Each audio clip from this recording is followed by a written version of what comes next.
우리들에게 있어서 유일한 위로가 무엇이라 그랬습니까? 우리가 하나님의 소유가 되는 거예요. 왜냐하면 우리가 하나님의 소유가 될 때에 하나님이 우리를 지켜주십니다.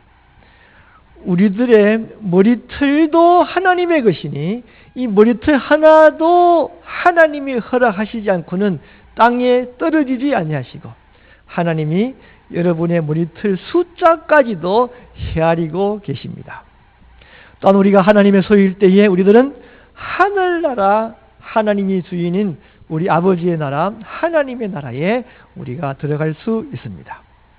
또 우리가 하나님의 소유가 될 때에 하나님은 우리들에게 성령을 보내어 주시어서 우리들을 지켜주시고 우리를 인도하여 주셔서 이와 같이 놀라운 축복들을 다 받을 수 있는 사람으로 여러분을 성장시켜 주시고 인도하여 주십니다. 그래서 우리가 이 세상 살면서 사나 죽으나 오직 우리들의 유일한 위로는 우리가 하나님의 소유가 되는 것입니다. 오늘 우리 하이델베르그 카테키즘 두 번째 질문이 있습니다. 두 번째 질문은 이러한 위로의 기쁨 안에서 살다가 죽기 위하여 당신은 무엇을 알아야 합니까? 뭘 알아야 되느냐 묻고 있는데 그 대답은 세 가지를 알아야 합니다. 첫째, 나의 죄와 비참함이 얼마나 심각한 것인가. 둘째, 어떻게 내가 그 죄와 비참함에서부터 벗어났는가.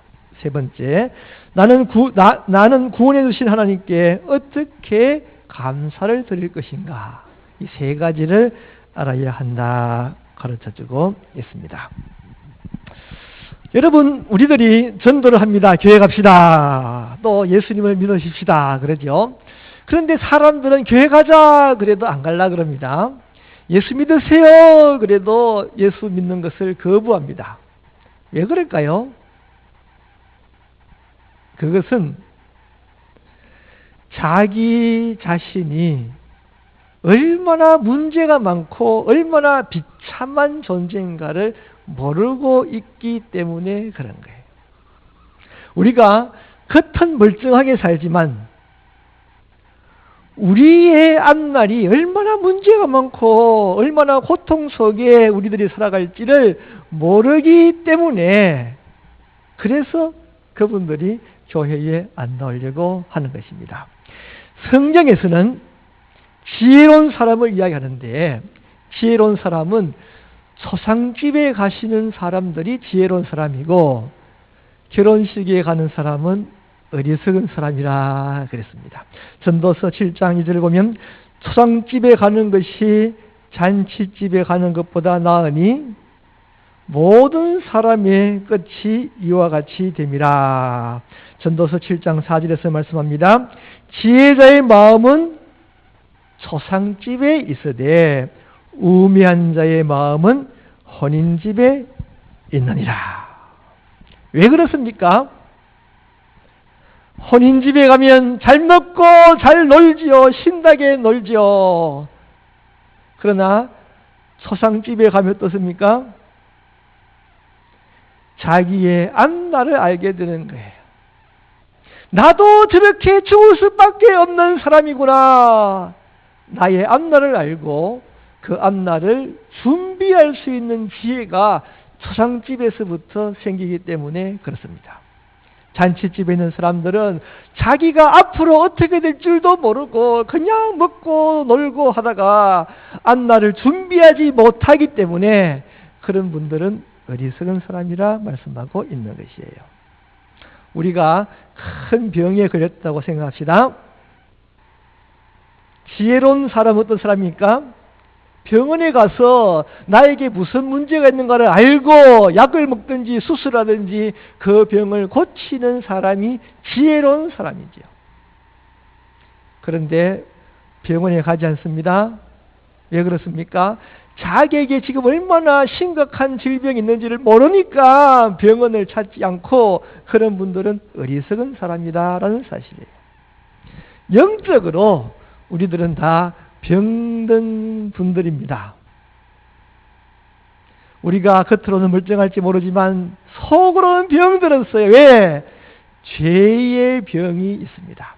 우리는 다 죄를 지었습니다. 한 분도 죄 짓지 않은 분들이 없습니다. 죄의 결과가 무엇입니까? 그 죄가 결국은 내가 영원한 멸망에 빠뜨리게 되고 결국은 내가 영원한 지옥에 그렇게 갈 수 있도록 만드는 것이 우리의 죄다라고 하는 사실이에요. 영원한 멸망, 지옥으로 가는 것을 성경에서는 영원한 죽음이라 그렇게 표현을 하고 있습니다. 그래서 우리가 다 영적으로 병든 존재예요. 우리들은 영원히 죽을 수밖에 없는 심각한 사람들이다라는 사실을 우리가 알아야 하는 것입니다. 방금 우리가 영원히 죽는다와 지옥에 간다라고 하는 것을 동일한 말이다 그랬어요. 사실은 우리 영혼은 영원히 죽지 않죠. 그렇죠? 영혼은 영원히 사는 것이지 않습니까? 그런데 성경에서는 영원히 산다, 영생을 얻는다 라고 표현하는 것은 천국에 가는 것이고 지옥에 가는 사람들은 영원히 죽는다 그런 표현을 합니다. 왜 그럴까요? 죽는 게 가장 고통스러우니까 영원히 고통을 당한다라는 말을 영원히 죽는다 그런 표현을 하고 있습니다. 마치 우리들이 뭐 좀 학교에서 나쁜 짓을 하다가 선생님한테 들키면 어떻게 친구들이 뭐라 그럽니까? 야, 너 죽었다, 너 죽었다 그러죠. 그렇게 고통당할 것을 생각하고 너 오늘 죽었다 그런 표현하는 것처럼 성경책에서는 영원히 죽는다라는 표현을 하지만 사실은 우리들이 영원한 지옥에 가는 것을 영원히 고통당할 것을 그렇게 영원히 죽는다 표현을 하고 있습니다. 아무튼 우리들이 나는 괜찮아, 나는 좋아, 내 앞날은 멀쩡해, 나는 그렇게 먹고 마시고 살다가 죽을 것이야 라고 하는 사람들은 어리석은 사람들이고 내가 지금 영적으로 병들었고 영적으로 영원히 죽을 수밖에 없고 영원히 지옥에 갈 수밖에 없다라고 하는 사실을 알아야 한다라고 하는 것이에요. 그렇게 아는 사람이 지혜로운 사람이다라고 하는 사실입니다. 로마서 3장 10절에서 말씀합니다. 기록된 바 의인은 없나니 하나도 없으며 깨닫는 자도 없고 하나님을 찾는 자도 없고 다 치우쳐 함께 무익하게 되고 선을 행하는 자도 없나니 하나도 없도다. 그들의 목구멍은 열린 무덤이요 그 혀로는 속임을 일삼으며 그 입술에는 독사의 독이 있고 그 입에는 저주와 악독이 가득하고 그 발은 피 흘리는 데에 빠른지라. 파멸과 고생이 그 길에 있어 평강의 길을 알지 못하였고 그들의 눈앞에 하나님을 두려워함이 없느니라. 로마서 6장 10절에서 말씀합니다. 너희가 죄의 종이 되었을 때에는 의에 대하여 자유로웠느니라. 이 말은 의를 행하지 않았다는 말입니다. 그 표현을 의에 대하여 자유로웠느니라 그렇게 표현을 합니다. 그래서 너희가 죄의 종이 됐을 때는 의를 행하지 않고 살고 너희가 그때에 무슨 열매를 얻었느냐. 이제는 너희가 그 일을 부끄러워하나니 이는 그 마지막이 무엇일까요? 사망입니다. 우리가 죄의 종이 되어서 사는 우리의 인생, 우리의 마지막은 영원한 죽음, 사망이라고 선언하고 있습니다. 우리들은 다 죄를 지었고 그 죄가 나도 모르는 사이에 점점 우리의 영혼을 썩고 병들게 만들고 결국은 그 죄로 인하여 우리들은 영원히 죽을 것이다 가르쳐주고 있습니다. 여러분, 우리가 죽어서 지옥 가는 것은 너무너무 고통스러운 것이에요. 여러분들이 지옥을 시시하게 생각하지 않게 되기를 바랍니다. 여러분들이 살아가면서 지금까지 무엇이 제일 고통스러웠어요? 어떤 게 제일 고통스러웠습니까? 예를 들어서 남들에게 몽둥이로 살점이 떨어지도록 두들겨 맞는 거 고통스럽습니다.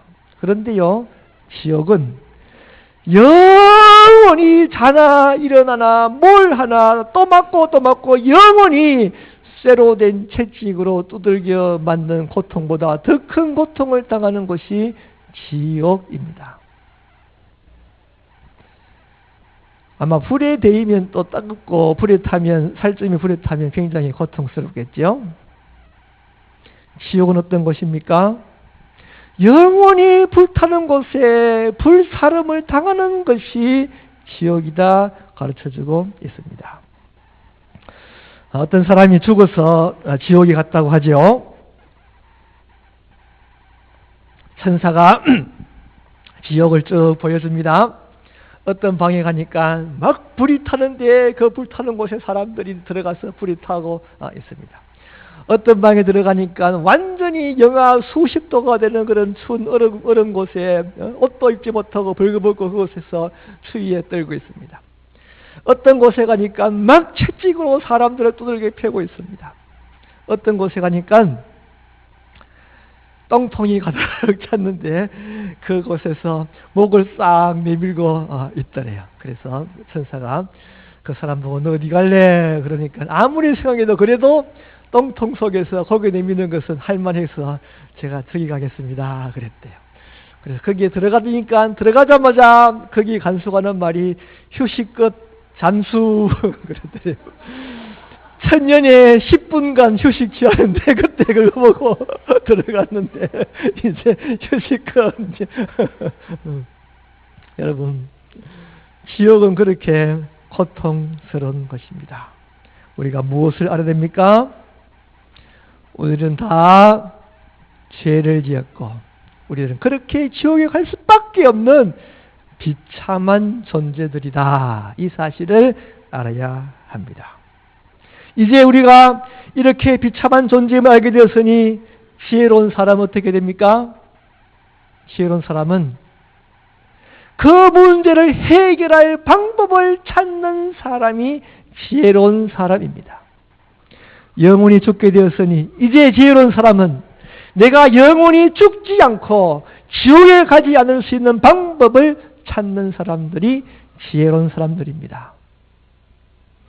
어떻게 해야 됩니까? 로마서 7장 24절에서 말씀합니다. 사도 바울은 고백하고 있습니다. 오호라 나는 곤고한 사람이로다. 이 사망의 몸에서 누가 나를 건져내랴. 내가 곤고한 사람인데 그냥 있는 것이 아니라 누가 나를 구원해 줄까? 그 구원할 분을 찾는 사람이 되어야 하는 것입니다. 여러분, 누가 나를 건져줄 수 있을까요? 우리 예수 그리스도만이 우리를 구원해 줄 수 있습니다. 예수님이라는 그 이름의 뜻이 무엇입니까? 그 뜻은 여호와께서 구원하시다, 그런 뜻입니다. 예수님이라고 하는 그 이름의 뜻이 우리를 구원해 주실 분이다 라는 뜻입니다. 예수님은 우리를 구원해 주시기 위하여 실제로 내 대신 십자가에서 형벌을 받으시고 죽으심으로 우리를 구원해 주셨습니다. 내가 죄를 지었고 내가 벌을 받아야 되고 그 벌로 말미암아 영원한 저주 속에 던져져야 되는데 우리 예수님이 내 대신 벌 받으시고 우리는 벌을 받지 않도록 만들어 주셨습니다. 어떤 나라에 사람들이 너무 말을 안 들어요. 더욱이나 그 나라 사람들이 얼마나 남의 물건을 잘 훔치는지 몰라요. 그래서 그 나라의 왕이 화가 나서 법을 만들어 선포를 합니다. 이제부터는 누구든지 남의 물건을 훔치는 사람은 누구든지 어떤 일든지 손목을 잘라버리겠다 그랬어요. 그런데 그렇게 법을 만들어 선포한 첫날 임금님 도둑질하다가 누가 붙잡혔습니다. 데리고 오너라. 데리고 왔는데 자기 아들 왕자가 도둑질을 하다가 붙잡혔어요. 골치 아픕니다. 어떻게 해야 되겠습니까? 용서해 주자니 용서해 줄 수가 없죠. 왜? 임금 자기가 불의한 왕이 되기 때문에 그래요. 올바르고 의로운 왕이라면 공평하게 벌을 내려야지 그냥 용서해 줄 수가 없습니다. 그렇다고 벌을 내서 손목을 자르자니 앞으로 왕이 될 사람인데 왕이 되어서 나중에 옛날에 자기가 도둑질하다가 손이 잘렸다라고 하는 그 잘려진 손을 가지고 어떻게 제대로 왕을 할 수 있겠습니까? 그래서 그 임금님이 어떤 생각을 했습니까? 자기의 손을 대신 자르고 아들의 손을 자르지 말라라고 한 거죠. 그래서 임금이 된 자기의 손을 자름으로 말미암아 아들을 용서해 주게 되는 것입니다. 우리 예수님이 하신 일이 바로 그러하다라고 하는 것이에요. 우리가 다 죄를 지었어요. 우리가 벌을 받아야 돼요. 그런데 예수님이 대신 벌 받으시고 우리를 용서해 주셨습니다. 우리가 하나님 앞에 서게 되면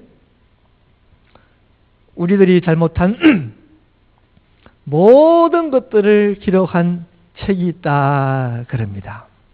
그래서 어떤 사람이 죽어서 이제 하나님 앞에 줄을 쭉 서 있습니다. 그런데 앞에 있는 사람 이 책을 앞에 있는 사람에 대해서 책을 이제 읽죠. 이 사람은 이런 죄를 지었고 저런 죄를 지었고 저런 죄를 지었고 따라서 사형 지옥에 가라 그럽니다. 자기 순서가 되었습니다. 책을 딱 넘깁니다. 이 사람은 언제 어느 때에 싸우다가 남의 이빨을 떨어뜨렸습니다. 따라서 이 사람은 벌을 받아야 되고 사형에 처하고 지옥에 가야 됩니다. 그럴 때에 옆에서 이야기를 합니다. 그런데 이 사람은 예수님이 대신 벌 받았기 때문에 그 벌을 받지 않아도 됩니다. 또 이야기합니다. 이 사람은 누구에게 거짓말을 치고 거짓말을 하고 사기를 치고 어떤 죄를 지었습니다. 그래요. 이 사람은 이제 그 죄로 인하여서 사형을 받아야 되고 지옥에 가야 됩니다. 또 이야기합니다. 그런데 그 죄도 예수님이 대신 벌 받으시고 이 사람은 죄에 대한 벌을 받지 않아도 됩니다. 그렇게 해서 모든 죄를 대신하여 예수님이 대신 죽으셨으므로 자기는 무죄가 되는 것입니다. 여러분, 우리가 이 은혜를 알아야 한다는 거예요. 이걸 알아야 한다는 것이에요. 한번 상상을 해보시기 바랍니다. 영원히 천국에 가느냐 영원히 지옥에 가느냐 그 순간에 내가 지은 모든 죄가 다 사여지고 너는 천국으로 가라 라고 하는 그 은혜를 우리가 알아야 하는 것입니다. 예수님께서 온몸에 채찍을 맞아 살이 찢기시고 손에 발에 못이 박히시고 십자가에서 온몸에 물이 다 말랐어 내가 목마르다 말씀하시면서 죽어가신 것은 바로 내가 받을 벌을 우리 예수님께서 대신 받으셨다라고 하는 사실입니다. 여러분, 이 세상에 그 어느 누구도 나의 죄를 대신하여 그렇게 벌 받으신 분은 없고, 따라서 이 세상에서 예수님 외에는, 예수님 한 분 외에는 그 어느 누구도 우리를 구원해 주실 분이 없습니다. 이걸 우리가 알아야 하는 것이에요.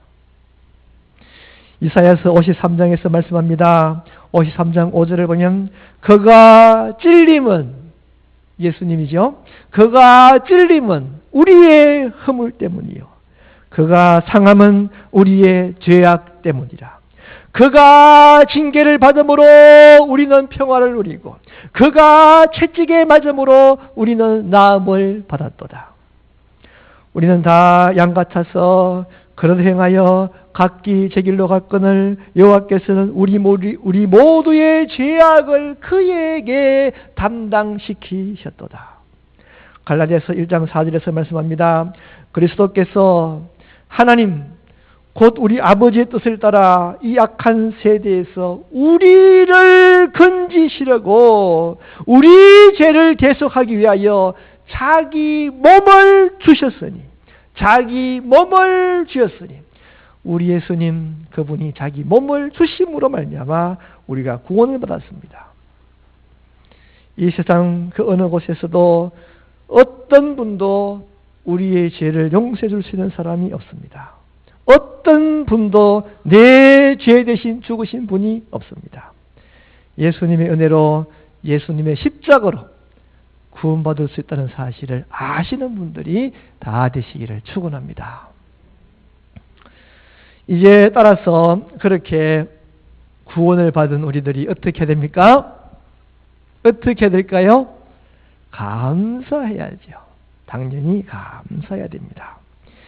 에베소서 2장 1절에서 말씀합니다. 그는 허물과 죄로 죽었던 너희를 살리셨도다. 그때의 너희는 그 가운데서 행하여 이 세상 풍조를 따르고 공중의 권세 잡은 자, 사탄을 이야기하는 것입니다. 공중의 권세 잡은 자를 따랐으니 곧 지금 불순종의 아들들 가운데서 역사하는 영이라. 전에는 우리도 다 그 가운데서 우리 육체 욕심을 따라 지내며 육체와 마음에 원하는 것을 하여 다른 이들과 같이 본질상 진노의 자녀였으니 하나님으로부터 다 죄를 행함으로 말미암아 진노받을 사람이라는 말이에요. 에베소서 2장 4절에서 말씀합니다. 긍휼이 풍성하신 하나님이 우리를 사랑하신 그 큰 사랑을 인하여 허물로 죽은 우리를 그리스도와 함께 살리셨고 또 함께 일으키사 그리스도 예수 안에서 함께 하늘에 앉히시니 우리를 함께 그리스도와 함께 하늘나라에 앉히신다 말씀합니다. 이는 그리스도 예수 안에서 우리에게 자비하심으로써 그 은혜의 지극히 풍성함을, 우리 예수님의 은혜죠. 그 은혜의 지극히 풍성함을 우리로 하여금 오는 여러 세대에 나타내려 하심이라. 죄로 말미암아 죽을 수밖에 없는 본질상 진노의 자녀인 우리를 살려 예수 그리스도와 함께 하늘나라에 앉으신 것은 여러 세대에 모든 사람들에게 그 좋으신 하나님의 은혜를 증거하며 나타내도록 만들기 위하여 우리를 살리셨다 말씀하고 있습니다. 여러분, 진짜로 우리가 감사하다면 말하지 않을 수가 없습니다. 진짜로 하나님의 은혜가 감사하다면 그 하나님의 은혜를 입술로 증거하지 않을 수 없습니다. 입술로 증거하시는 분들이 다 되시기를 축원합니다. 여러분 잘 아시는 분들이 계시는데 신호범이라는 분을 아시죠? 영어로는 폴 신이라고 하는 분인데 이분이 6.25 동란을 통해서 고아가 되어버렸어요. 부모를 다 잃었습니다. 그래서 미군 부대에서 하우스보이, 심부름이라고 청소를 하면서 먹을 것을 얻어먹는 그런 아이가 되었습니다. 그런데 그 미군 부대 안에 군의관으로 온 레이 폴이라고 하는 군의관이 이 신호범 씨를 양자로 삼았어요. 그래서 미국으로 데려왔습니다. 그래서 교육을 잘 시키고 이 신호범 씨가 대학교 교수도 되고 국회의원도 되었고 워싱턴 주에서 상원 하원을 5번이나 한 그런 사람이 되었습니다. 이분 어떻습니까? 신호범 씨가 정말로 그 은혜를 감사해야 되죠. 그리고 감사한다면 어떻게 됩니까? 자기도 그 감사하는 마음으로 이야기하면서 드러내면서 살아가야 하는 것이에요. 그분에 대해서 감사를 표현할 수 있어야 되고 부끄러워하며 숨기지 않아야 하는 것입니다. 이 신호범 씨는 실제로 이런 일들을 감사하면서 살았었는데 한국에서 2명의 아이를 데리고 와서 양자로 삼고 자기도 그렇게 자녀로 길렀다고 합니다. 여러분, 우리들이 내가 죽을 수밖에 없는데 우리 예수님이 대신 죽으시고 내가 살았다라고 하는 이 은혜를 정말로 안다면 인간이라면 감사할 수 있어야 되고 그 감사를 표현할 수 있어야 하는 것입니다. 우리가 전도하는 것은 물론 교회를 부흥시키기 위해서 전도를 하고 또 우리가 힘이 생기기 위해서 전도를 해야 되겠지만 보다 근본적인 것은 그 은혜를 정말 안다면 우리가 말하지 않을 수가 없는 것이죠.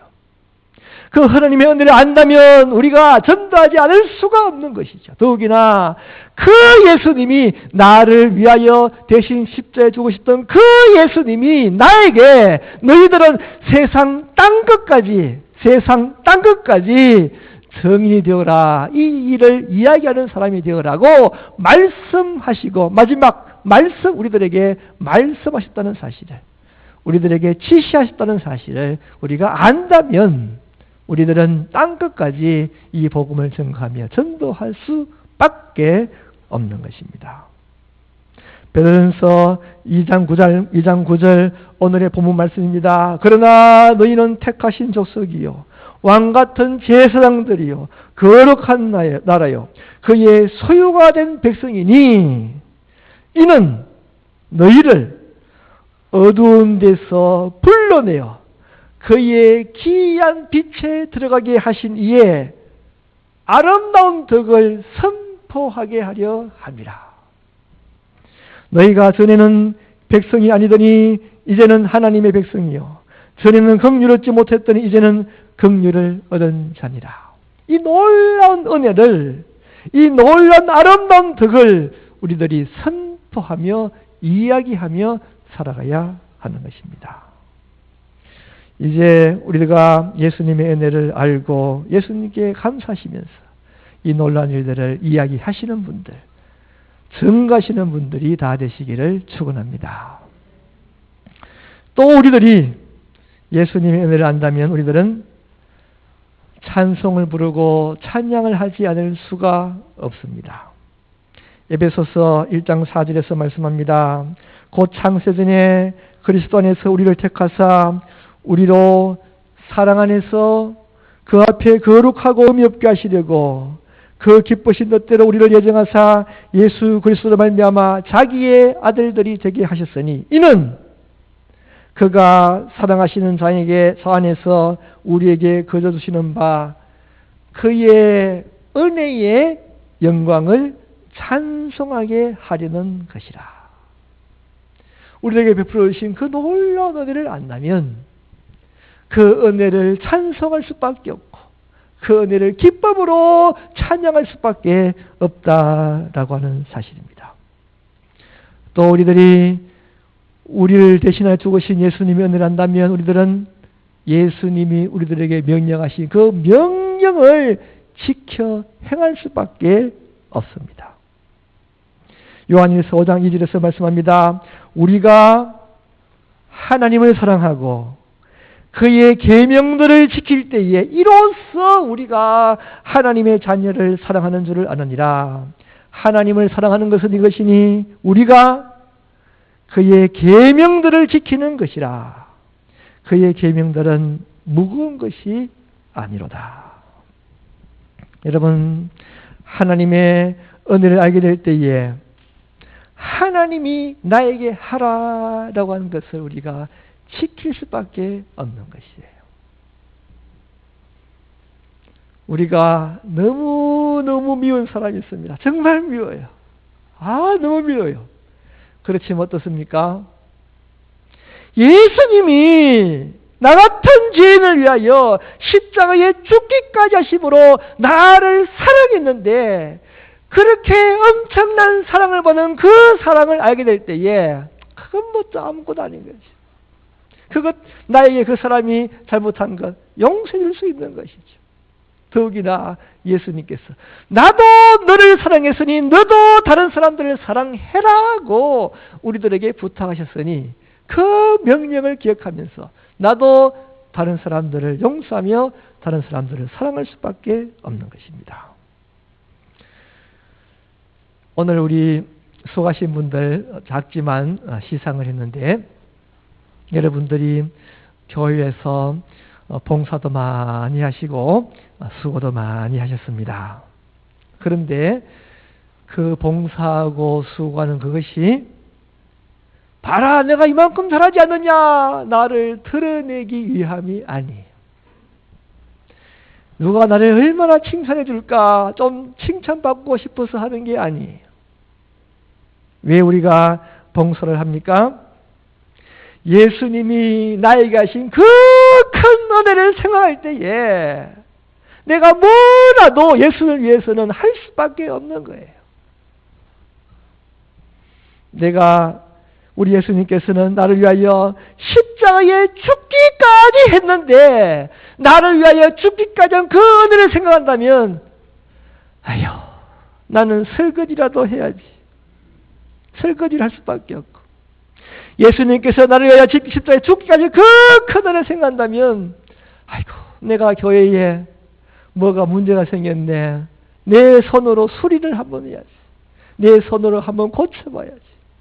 청소를 할 수밖에 없고, 눈이 왔네. 내 손으로 한번 눈이라도 치워봐야지. 봉사할 수밖에 없는 것입니다. 우리 예수님이 십자가를 생각할 때에 우리가 아이들을 가르칠 수밖에 없고, 성가대를 할 수밖에 없고, 우리들의 주어진 작은 일이라도 수고할 수밖에 없는 것입니다. 사랑하는 성도 여러분, 예수님의 그 은혜를 생각하시면서 감사하시고 또 그 감사를 표현하시면서 살아가시는 분들이 다 되시기를 축원합니다. 오늘 카테키즘 두 번째 질문이 무엇이었습니까? 이러한 위로의 기쁨 안에서 살다가 죽기 위하여 당신은 무엇을 알아야 합니까? 뭘 알아야 됩니까? 세 가지를 알아야 됩니다. 첫째, 나의 죄의 비참함이 얼마나 심각한 것인가. 내가 죄로 말미암아 죽을 수밖에 없는, 영원히 지옥 갈 수밖에 없는 존재임을 알아야 되고, 또 우리가 어떻게 그 죄와 비참함에서부터 벗어났는가. 우리 예수님께서 나를 위하여 십자가에 죽기까지 하심으로 말미암아 내가 그 죄의 고통, 지옥에 가지 않고 내가 천국 갈 수 있게 되었음을 우리가 알아야 되고, 마지막으로 그 구원해 주신 하나님께 어떻게 감사를 드릴까를 알아야 한다. 내가 그 은혜 생각하면서, 그 예수 우리 십자가를 생각하면서 뭐라도 내가 할 수 있는 일을 감당하면서 살아야 한다는 사실을 아시는 분들이 다 되시기를 축원합니다. 우리 한번 기도하시겠습니다. 기도할 때, 주님, 내가 이렇게 죄로 말미암아 죽을 수밖에 없는 존재였사오나 주님 감사드립니다. 나를 위하여 십자가에 죽기까지 하셨음을 감사드립니다. 정말 벌받아 당연하고 죄가에서 당연한 우리들을 위하여 우리 예수님 나를 위하여 채찍이 받으시고 나를 위하여 몸이 찢기시고 십자가에 죽으셨음을 감사드립니다. 그 은혜를 기억하게 해주시옵소서. 그 은혜를 알게 하여 주시옵소서. 그 은혜를 보답하는 사람 되게 하여 주시옵소서. 그 은혜에 감사하는 사람 되게 하여 주시옵소서. 뭐라도 수고의 손에 봉사하며 그 은혜를 보답하며 살아가는 사람들이 다 되게 하여 주시옵소서. 우리 다 같이 기도하시겠습니다. 다 같이 소리 내시면서 기도하십시다. 하나님 아버지 감사합니다. 하나님 아버지 감사합니다. 죄를 다 죽을 수밖에 없는 주여 용서해 주심을 감사드립니다. 하나님 아버지, 나를 대신하여 우리 예수님께서 십자가에 죽기까지 하셨음을 감사드립니다. 우리 예수님께서 채찍에 맞으셨음을 감사드립니다. 우리 예수님께서 성가만에 모신 받으시고 십자가에 죽으심을 감사드립니다. 내가 예수님의 그 말씀을 원래만 하지 주의 그 구원을 깨달은 사람들에게 알려주셨습니다. 그를 깨달은 사람들에게 알려주셨습니다. 그를 아는 사람들에게 알려주셨습니다. 그를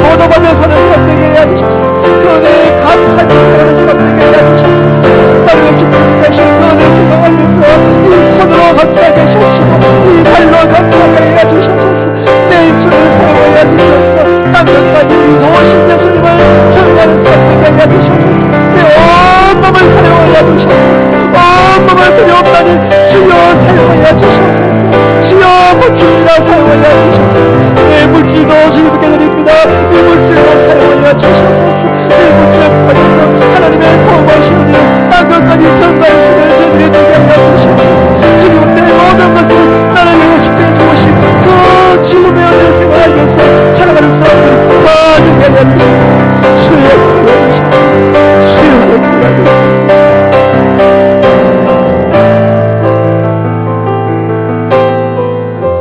하나님 아버지, 지금까지 많은 죄 지었습니다. 정말로 못한 것이 많습니다. 정말로 못되게 살았습니다. 우리 예수님, 내가 십자가에서 죽으신 예수님의 은혜가 바로 이와 같이 죽을 수밖에 없는 나를 위하여 내 대신 십자가에 죽으셨다는 사실을 아는 죄들이 되게 하여 주시옵소서. 주님, 나를 십주신 그 은혜를 알며 그 은혜에 보답하며 살아가는 사람이 되게 하여 주시옵소서. 작은 것이지만 주님 옆에 드립니다. 주여 나를 용서하여 주시옵소서. 내 손을 드립니다. 내 발을 드립니다. 내 몸을 드립니다. 내가 가지는 물질을 드립니다. 내 모든 것을 드렸나니 주여 사용하여 주시옵시고 나를 위하여 십자가에 죽기가 하신 그 은혜에 보답하며 살아가는 우리들이 다 되게 하여 주시옵소서. 주님, 시간 또 우리 사랑하는 우리 김윤철 배혜진 지사님 가정 위해서 기도드립니다. 주님께서 사랑하셔서 지금까지 인도하시고 지금까지 붙잡아 주시고 하나님의 자녀가 되어 귀한 교회에서 신앙생활 잘할 수 있도록 허락하시니 감사합니다. 수고하시는 그 모든 손길을 통하여 하나님이 영광 받으시고 하나님 기뻐하시고 선물로 준 규리, 태호, 태영이 주님께서 지혜 주시며 잘 자라 하나님께 영광 돌리는 귀한 자녀 되게 하여 주시옵소서. 예수님의 이름으로 기도드립니다. 아멘.